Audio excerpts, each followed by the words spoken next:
Le coaching, ce sont des techniques d'accompagnement qui ont été essentiellement développées en fait, pour accompagner des managers, des personnes qui sont en situation de changement, notamment dans les entreprises. Ces techniques-là, nous, avec un certain nombre de collègues, parce qu'on avait pratiqué ça en entreprise, parce qu'on est tous d'anciens cadres dirigeants ou cadres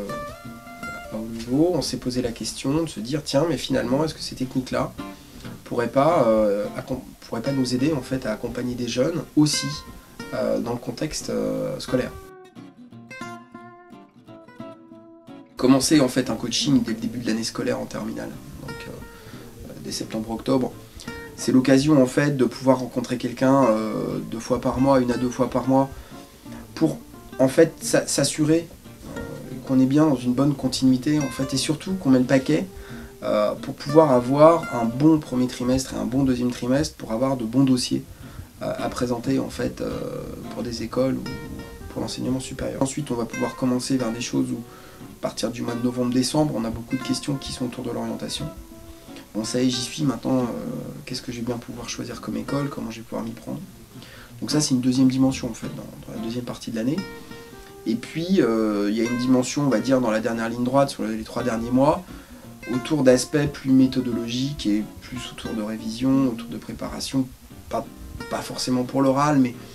en tout cas en fait pour de la gestion du stress ou de la méthodologie en fait pour bien aborder les examens et bien préparer les périodes de révision. En moyenne, une séance coûte une centaine d'euros et un bilan d'orientation coûte 445 euros. Il faut mettre ça en fait en face de ce que peut coûter une année ratée.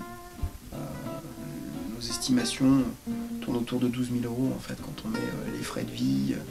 et tout ce qu'on aura raté en fait, justement, à pas avoir une année, à pas être sur le marché du travail une année en avance. À 3 mois du bac, en fait, le conseil que je donne en général, c'est de compter les heures qui restent jusqu'au bac, les heures de travail disponibles, pour qu'on ait une vision claire, qu'on soit dans le principe de réalité, qu'on se rende véritablement compte en fait du temps dont on dispose pour arriver jusqu'au bac. Quand on est à 1 mois du bac, je dirais pas que les dés sont jetés, mais on commence à rentrer dans la dernière ligne droite, et là c'est important d'être très au clair en fait avec ce qu'on sait et ce qu'on ne sait pas, et puis d'être conscient que de toute façon on ne va pas pouvoir tout changer,